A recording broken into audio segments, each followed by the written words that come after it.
오늘 저희가 함께 나눌 히브리서 2장 5에서 9절 말씀은 이제 히브리서 계속 이제 나아갈 텐데요. 오늘 말씀을 이렇게 묵상하면서 처음 같이 이제 말씀을 나눌 때 이야기하고 싶은 건 이겁니다. 제게는 저를 꼭 닮은 아들이 한 명 있습니다. 누구나 지나가다가 보면 저 아이는 정윤아 목사님 아들이구나라고 할 정도로 꼭 닮았다라고 합니다. 네, 그렇게 닮은지 저는 잘 모르겠는데 다들 닮았다고 그러시더라고요. 저를 꼭 닮은 이 아들이 가장 요즘 좋아하는 게 뭐냐면 목마 태우는 걸 이렇게 받는 겁니다. 목마 태워주면 그렇게 좋아합니다. 왜 좋아할까? 이게 생각해봤어요. 근데 아무리 기억을 해보려고 해도 제가 분명히 아버지 목마를 탔을 텐데 왜 좋아했는지 기억이 하나도 안 나는 거예요. 근데 왜 좋아할까? 이 녀석이 왜 좋아할까? 그냥 곰곰이 생각을 해봤어요. 근데 아마도 그 아이의 키에서 볼 수 있는 세상과 또 아빠의 그 어깨 위에서 볼 수 있는 바라볼 수 있는 세상 경치가 다르기 때문이 아닐까라는 생각을 좀 했습니다. 그게 그 아이에게는 굉장히 신기한 그리고 너무 낯선 체험이고 그리고 굉장히 기분 좋은 체험이어서 그것을 참 좋아하는 게 아닌가 싶습니다. 그래서 될 수 있는 대로 해주려고 하는데 쉽진 않아요.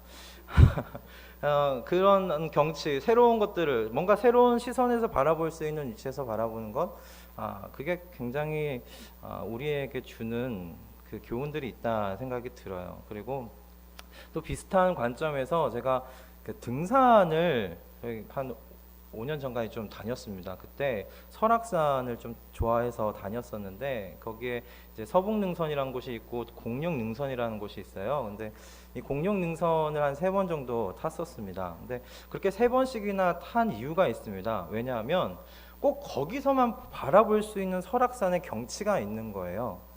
설악산 이렇게 등산하는 분들이 이 설악산은 그 여인에 좀 비유합니다. 그리고 지리산은 그 남성에 비유하거든요. 이 지리산은 뭔가 그 선이 웅장하고 뭔가 이렇게 큰 그런 느낌을 준다고 해요. 지리산은 가보지 못해서 경험 못 해봤지만 설악산은 확실히 여인에 비유할 만하다는 생각이 들었습니다.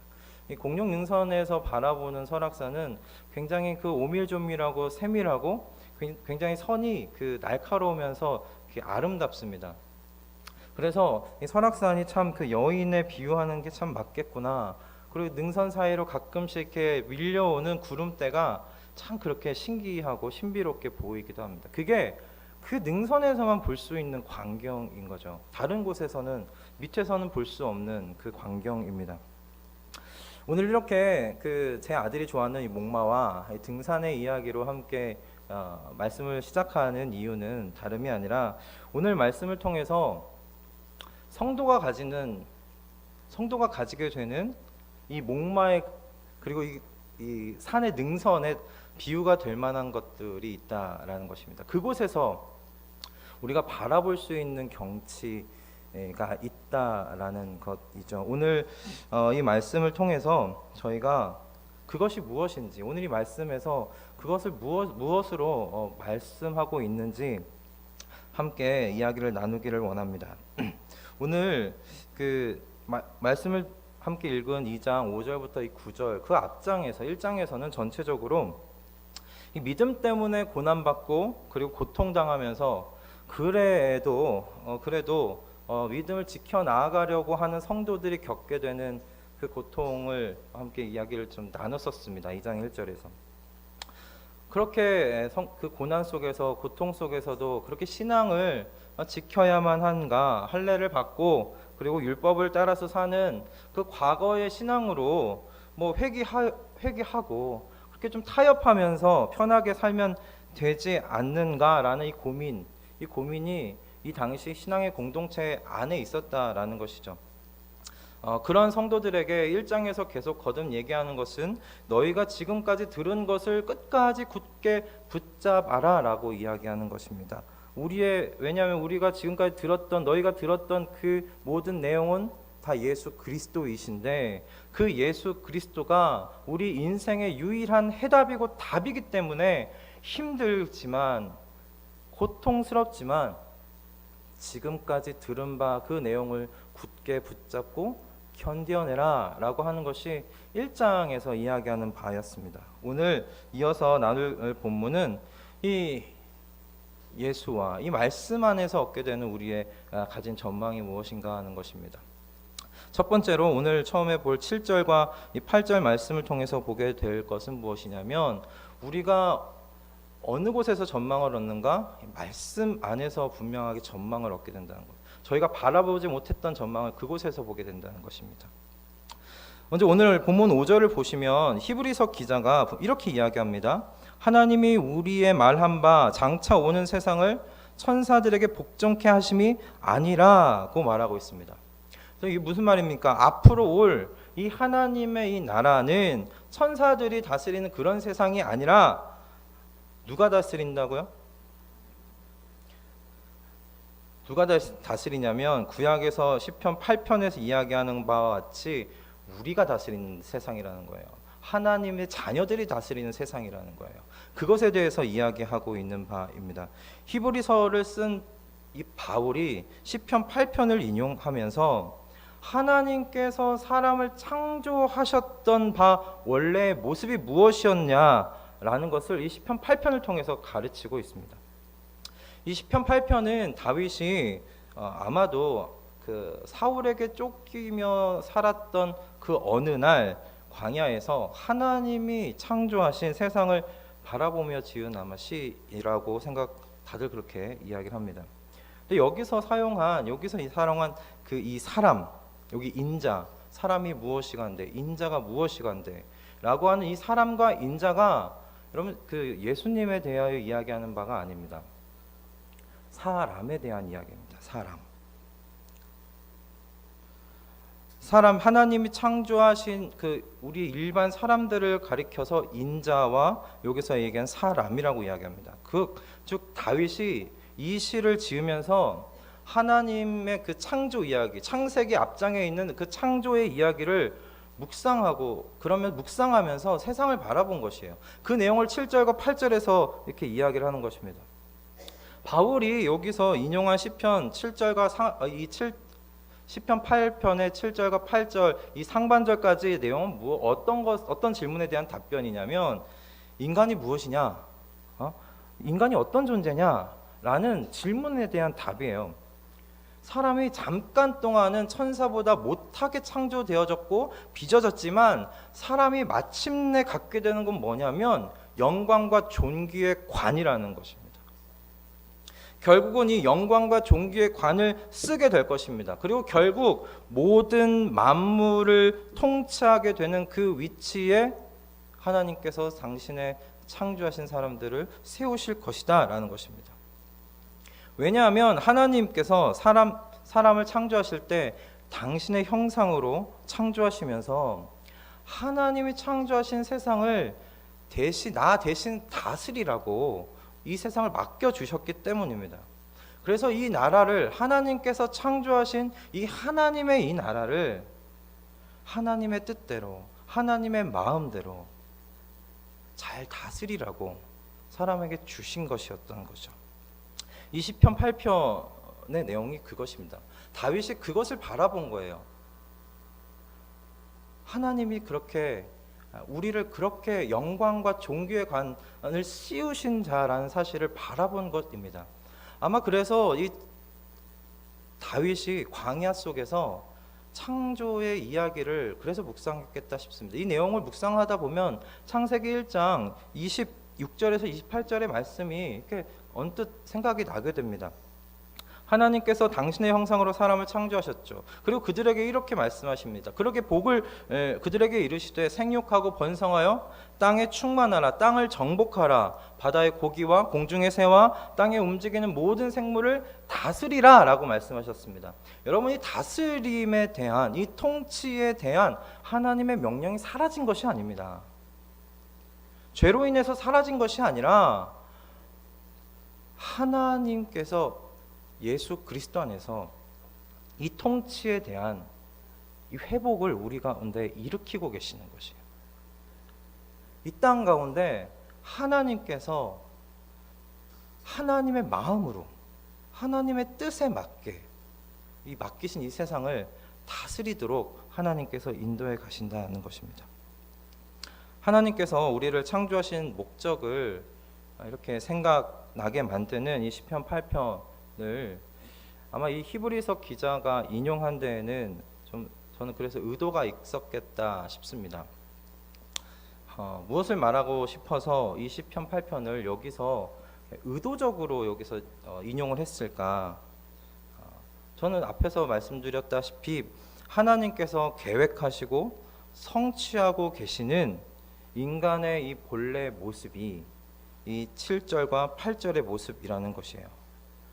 이 편지를 쓴 바울이 세상 속에서 예수의 신앙으로 인해 고난받는 성도들에게 이렇게 말하고 싶은 것입니다. 잠시만 인내하십시오. 잠시만 인내하십시오. 여러분은 지금 잠깐 동안만 천사보다 못한 모습으로 있는 것입니다. 그러나 우리에게 약속된 것은, 우리에게 본래 약속된 우리의 모습은 이것이 아닙니다. 우리는 천사들의 섬김을 받으며 영광과 존귀의 간을 쓸 것입니다. 그날에 하나님이 창조하신 모든 만물이 복종하게 될 것입니다. 우리는 그곳에서 하나님을 위해서 하나님의 나라를 다스리는 대리 통치자들로 서 있게 될 것입니다. 그러니 지금 잠깐 고난 속에서 인내하십시오 라고 이 히브리서 이 편지를 받는 사람들, 그 받는 성도들에게 말하고 가르치고 있는 것이다 생각합니다. 그 이유 때문에 이 시편 8편 7에서 8절 상반절을 가지고 와서 인용한 것이에요. 우리의 모습이 이것이 너희의 원래의 모습이 아니다. 우리가 나아가고 우리가 회복되어져야 할 약속이 여기에 있다.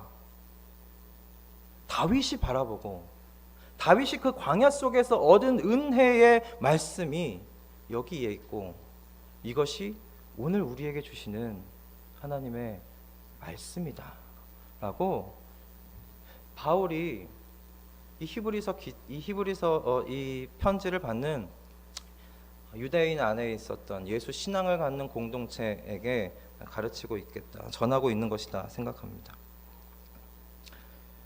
이 말씀이 이 사람에 대해서 가르치는 것은 사람은 하나님께서 창조하신 이 모든 만물을 하나님을 대신해서 다스리는 자로 만들어졌다는 것입니다. 하나님이 창조하신 이 세상을 하나님의 마음에 맞게 하나님의 뜻에 따라 다스리도록 창조되어진 사람들이다라는 것입니다. 여러분들을 왜 하나님 예수 그리스도의 성품을 따라 빚어가시겠습니까? 하나님의 말씀을 통해서 성령 하나님 우리 가운데 보내셔서 왜 우리 가운데 하나님의 성품을 계속 닮아가도록 인도해 가시겠습니까? 이 창세기 1장 26절과 28절의 이 말씀을 이루어 가시는 과정인 줄을 믿습니다. 여러분, 우리는 다스리는 자로 불림 받은 사람들입니다. 여러분, 여기서 이야기하고 있는 이 만물을 그 발 아래 복종케 하였느니라 라고 하는 이 만물은 모든 것을 의미합니다. 눈에 보이는 것뿐만 아니라 눈에 보이지 않는 것까지 의미하는 것입니다. 때문에 그 날에 우리는 지금 눈에 보이지 않는 그 천사들도 우리 아래에서 우리에게 복종하는 그 날을 맞이하게 될 영광과 존귀의 관이 약속되어 있는 사람들이다라는 것입니다. 그 통치자들이 우리들입니다. 저는 이 말씀이 오늘 여러분들에게도 임한 줄 믿습니다. 예수를 따라 사는 사람들은 분명히 통치자들입니다. 하나님을 대신해서 이 땅 가운데 하나님의 마음과 뜻에 따라서 이 땅을 다스리는 그 대리 통치자들인 줄을 믿습니다. 여러분, 그렇다면 저와 여러분들이 다 통치자답게 다스리는 사람들답게 세상 가운데 사실 수 있기를 주님의 이름으로 축원드립니다. 재물의 다스림을 받기보다 재물을 다스리는 사람 되시기를 바랍니다. 시간의 다스림을 받는 사람들이 아니라 시간을 다스리는 사람들 되실 수 있기를 바랍니다. 여러분, 썩어질 육신의 정욕에 다스림 받는 사람들이 아니라 이 육신을 다스리는 성도님들 다 되시기를 주님의 이름으로 축원드립니다. 우리는 이 예수님을 바라봄으로 말미암아 이분이 주신 이 말씀의 그 어깨 위에서 이 비천한 몸이 영광과 존귀의 관을 쓰는 그 영광의 비전을 가지게 되는 줄 믿습니다. 주님, 이 시간 여러분, 그래서 이 말씀을 더욱더 바라보실 수 있기를 바랍니다. 이 말씀 속에서 하나님께서 우리에게 약속하시는 그 영광과 존귀의 그 약속들을 발견해내시는 여러분들 다 되시기를 주님의 이름으로 축원드립니다. 분명히 지금 이 바울이, 히브리서를 쓰는 이 바울이 구약에 있는 시편의 8편에 담겨있는 이 약속을 가지고 와서 이 히브리 공동체 사람들, 이 신앙의 공동체 사람들에게 이 약속이 있다, 이런 약속이 있다, 우리에게 이 약속을 받아라, 이 약속을 굳게 붙잡아라, 지금 그렇게 이야기하고 있는 것 아니겠습니까?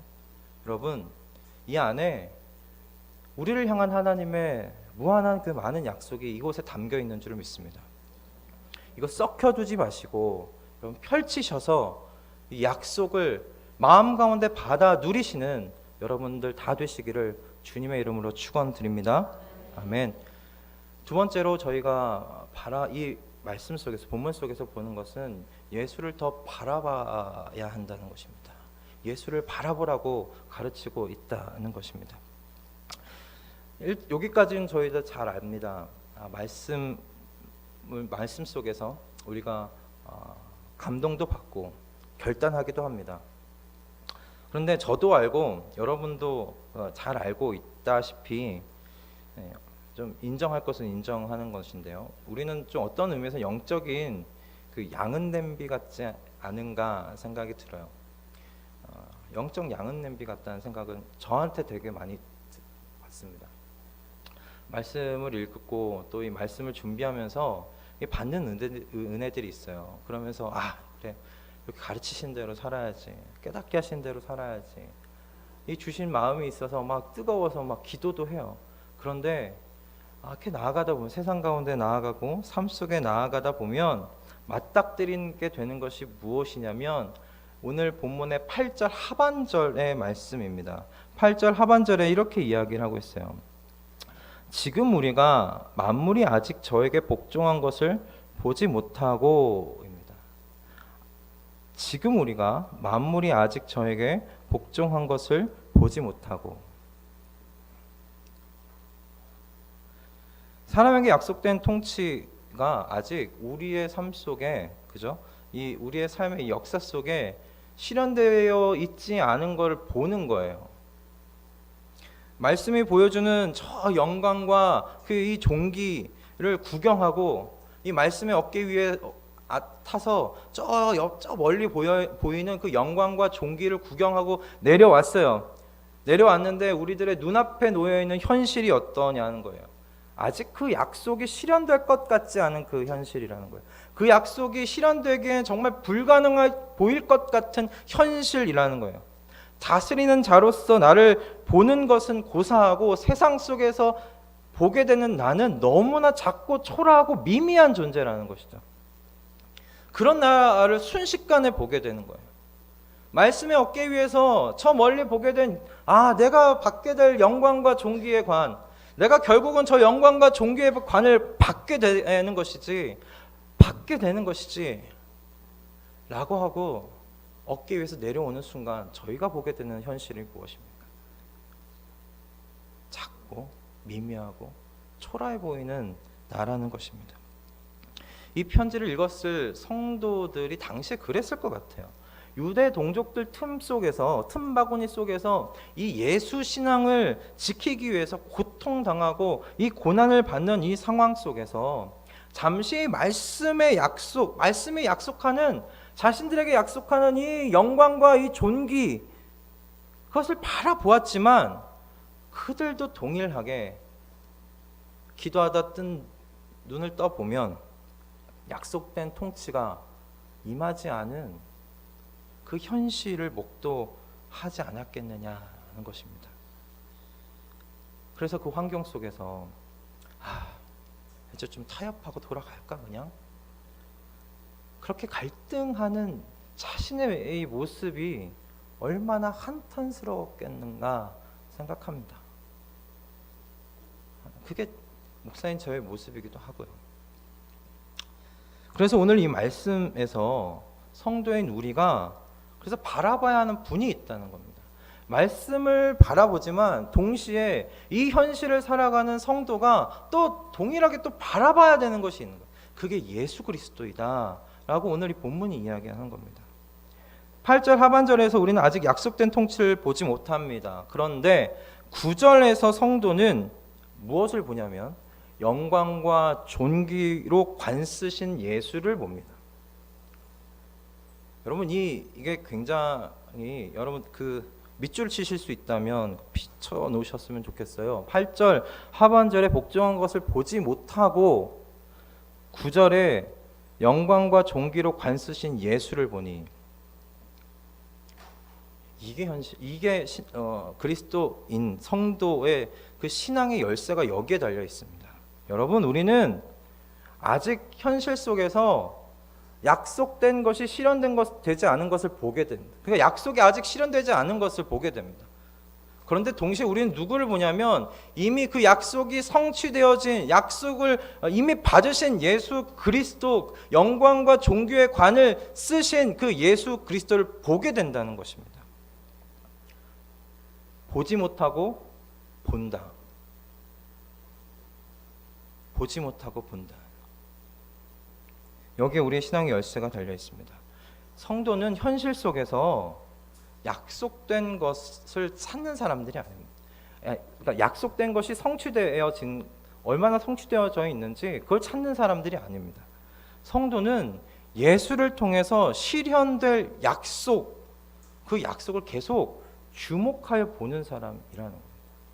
얼마나 하나님이 내게 주신 그 약속이 내 삶 속에서 얼마나 성취되어졌는가, 얼마나 그것이 이루어졌지, 여기에 목도하면서 여기에 주목하는 사람들이 아니라 예수 내게 주신 그 약속이 이미 예수 그리스도에게서 성취되어졌구나, 예수 그리스도 안에 이것이 이루어졌구나, 예수 그리스도 안에서 이루어졌으니 내게도 반드시 이 약속이 성취될 거야. 그러니 예수 그리스도를 계속 주목하는 것입니다. 약속이 성취된 약속을 누리고 있는 그 예수 그리스도를 계속 주목하는 사람이 그리스도인들이다라는 것입니다. 저는 여기에 우리의 신앙의 힘이 달려 있지 않은가, 여기에 능력이 여기에 있지 않은가 생각합니다. 말씀 속에서 하나님의 약속을 여러분 발견하셨습니까? 그러면 이제 예수를 향해 달려가시는 것입니다. 그 약속이 성취되고 이루어진 예수를 향해 달려가서 그분의 영광과 존귀의 관을 바라보고 주목하는 것입니다. 그런데 여기서 우리가 계속 실수하는 게 있어요. 이게 뭐냐면 그 중간에 뭐 하나를 빼먹어요. 영광과 존귀의 관만 보려고 해요. 오늘 말씀 속에 숨겨져 있는데 그것이 무엇이냐면 9절에 예수 영광과 존귀로 관쓰신 예수를 보니라고 되어 있는데 그 앞절을 보면 이렇게 되어 있습니다. 곧 죽음의 고난 받으심을 인하여 영광과 존귀에 관쓰신 예수를 보니라고 되어 있습니다. 우린 예수 십자가는 건너뛰고 약속된 영광과 존귀를 바라보기는 쉽다 생각이 들었어요. 예수 그리스도 안에서 먼저 그래, 저 약속은 내게 성취된 영광과 존귀의 그 약속이지, 그 영광과 존귀의 그 관, 영광스러운 그것을 바라보기 쉽습니다. 그러나 말씀이 가르치는 것은 예수님께서 이 영광과 존귀의 관을 쓰시기 위해 반드시 걸어야 했던 길이 있었다라는 거예요. 그게 뭐예요? 죽음의 고난, 십자가였다는 것입니다. 9절 하반절에서 이렇게 그래서 이야기합니다. 이를 행하심은 하나님의 은혜로 말미암아 모든 사람을 위해 죽음을 맛보게 하려 하심이라. 이 말씀이 가르치는 게 뭡니까? 예수님께서 이 죽음의 고난, 이 십자가를 경험하실 이유가 없으신 분이었다는 거예요. 예수님께서 천사들보다 잠깐 못하게 하심을 입을 필요도 없으셨던 분이에요. 죽음의 고난을 받으신 것은 그분 자신, 본인 때문이 아니라 모든 사람을 위하여 대신하여 맛보신 것이라고 9절 하반절에서 지금 이야기하고 있습니다. 여러분, 이걸 건너뛰어서는 안 됩니다. 이걸 건너뛰고 예수께서 받으신 영광과 존귀, 그 신령한 복, 약속된 어떤 그 신령한 복에 우리가 바로 주목해서는 안 된다는 거예요. 이 말씀의 차례를 따라서 걸어가야 합니다. 말씀이 지금 가르치신 이 차례를 따라서 예수께 나아가야 된다는 거예요. 예수 십자가 그 아래에서 그 십자가 예수의 발 아래에서 내가 겪고 당했어야 할 이 죽음을 대신 맛보시고 우리에게 약속된 이 영광과 이 존귀가 무엇인지를 보여주시는 이 예수의 사랑과 은혜를 맛보아야 된다는 것입니다. 십자가를 건너뛰어서는 이 예수의 이 사랑과 이 은혜를 깊이 맛보기가 어렵습니다. 그냥 약속된 영광에 우리가 마음을 빼앗겨버리기 쉬운 우리들입니다. 여러분, 이 맛본 은혜가 있어야 사실 예수도 꾸준히 바라볼 수 있는 것입니다. 여러분 자신을, 그리고 저도 이 말씀을 하면 너무 나를 낙관하지 말자 다짐했습니다. 너무 나를 낙관하지 말자. 은혜를 맛보지 않고서 은혜가 메말라 버리고서는 여러분 예수를 바라볼 수가 없습니다. 예수를 바라보지 않고 살게 됩니다. 그분을 잊고 살게 됩니다. 아직 우리에게 남아있는 이 죄의 관성이 얼마나 강한지 체험하시고 경험하신 분들은 다 인정하실 것입니다. 우리에게 아직 남아있는 이 죄의 관성은 아직도 강력합니다. 때문에 이 말씀이 가르치신 이 차례를 따라 예수 그리스도에게 나아가시는, 예수 그리스도를 바라보시는 저와 여러분 되기를 주님의 이름으로 축원드립니다. 여러분, 십자가 그분의 발 아래 엎드리시기를 바랍니다. 그곳에서 나의 죽음을 대신 맛보신 예수 그리스도를 바라보실 수 있기를 바랍니다. 십자가에서 그분을 바라보셨다면 이제 눈을 드시는 거예요. 그 다음에 눈을 들어 하늘 보좌 우편에 앉아 계신 영광과 존귀의 관을 쓰고 통치하고 계시는 그 예수 그리스도를 바라보시며 고단한 이 땅의 그 한 날 한 날을 승리로 매김하시는 저와 여러분 되기를 주님의 이름으로 축원드립니다. 이 차례를 기억하시기 바랍니다. 이 차례를 기억하시기 바랍니다. 예수 그리스도의 십자가와 그리고 우리 주 하나님의 우편에 앉아 계신 영광과 존귀의 관을 쓰고 계신 그 예수를 바라보는, 이 차례를 지켜 예수를 바라보는 저와 여러분 되기를 주님의 이름으로 축원드립니다.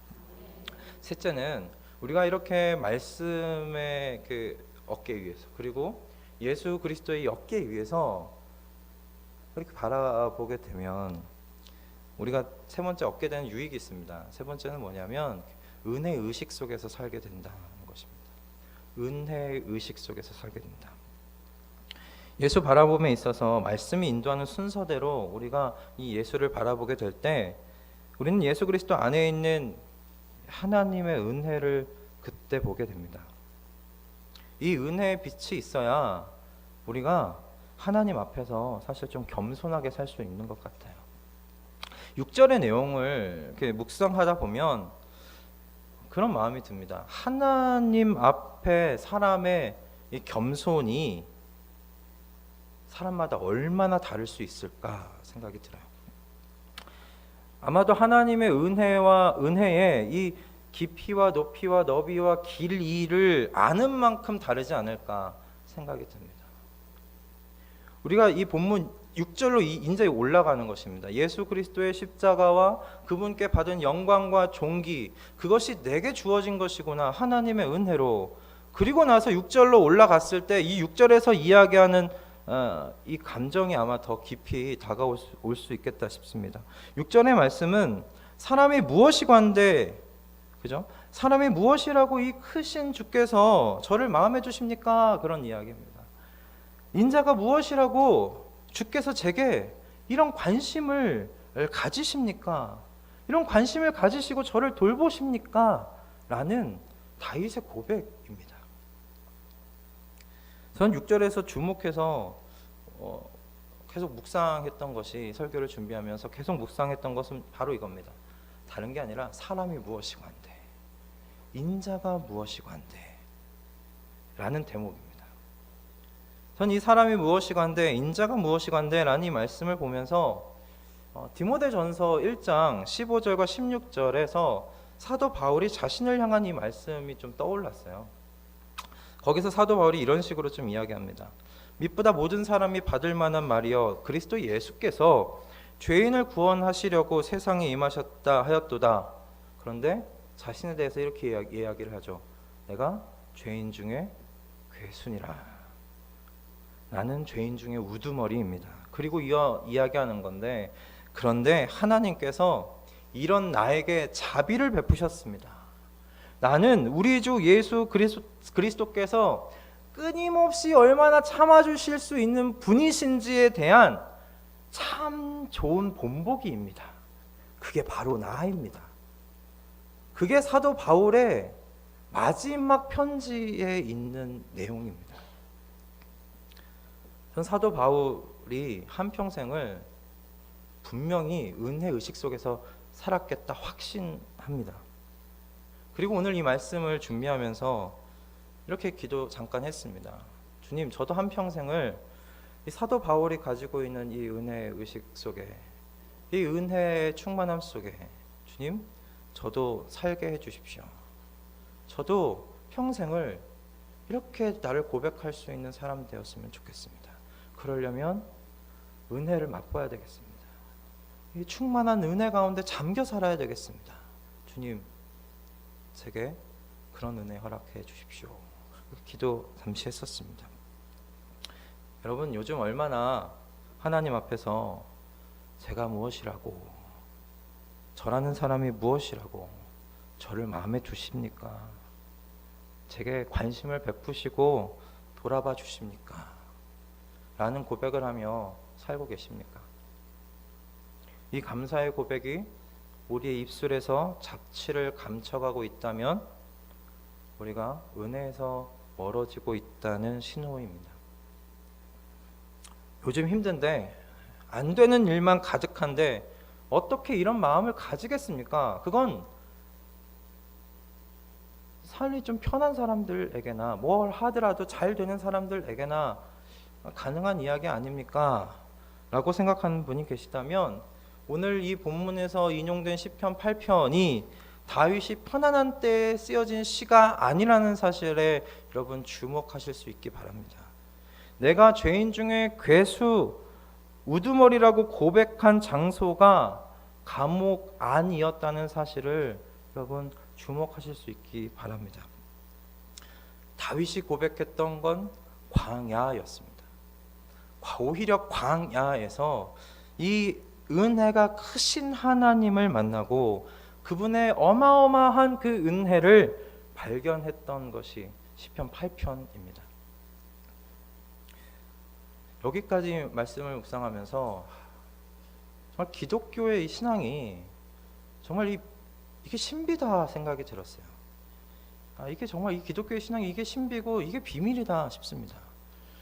도대체 광야에서 그렇게 자신의 목숨을 빼앗으려고 그렇게 뒤쫓아오는 사울을 피해 다니는 그 광야에서 어디 편안한 침대가 있었던 것도 아니고 편안한 잠자리가 있었던 것도 아니고 매일매일 목숨 쫓겨서 다녔던 불편한 잠자리 있었던 그 광야에서 오히려 주님, 제가 무엇이고 한데, 사람이 무엇이고 한데, 인자가 무엇이고 한데 나를 이렇게 돌아봐 주십니까?